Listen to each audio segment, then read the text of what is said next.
પાટણના સાંતલપુર તાલુકાના મઢુદરા ગરામડી માઇનોર કેનાલમાં પાણી ઓવરફ્લો થતાં ખેડૂતોની ભારે હાલાકી પડી રહી છે। પાટણમાં નર્મદા કેનાલનો સિલસિલો યથાવત છે, ત્યારે સાંતલપુર તાલુકાના મઢુદરા ગરામડી માઇનોર કેનાલમાં પાણી ઓવરફ્લો થતાં ખેડૂતોની ભારે હાલાકી પડી રહી છે।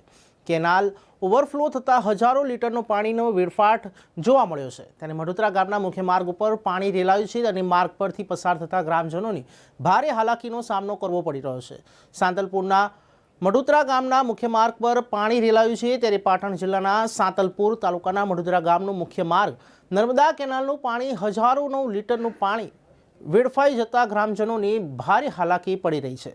સ્ક્રીન પરના દ્રશ્યો તમે જોઈ શકો છો કે તેમાં રસ્તા પર જે પાણી જોવા મળી રહ્યું છે તે નર્મદા કેનાલમાંનું પાણી છે, તે ઓવરફ્લો થયું છે, જેને લઈને ગ્રામજનોમાં ભારે હાલાકી ભોગવવી પડે તેવી પરિસ્થિતિનું નિર્માણ થઈ રહ્યું છે। રસ્તા ઉપર પાણી ફરી વળતા રાહદારીઓને પણ ભારે હાલાકીનો સામનો કરવો પડી રહ્યો છે।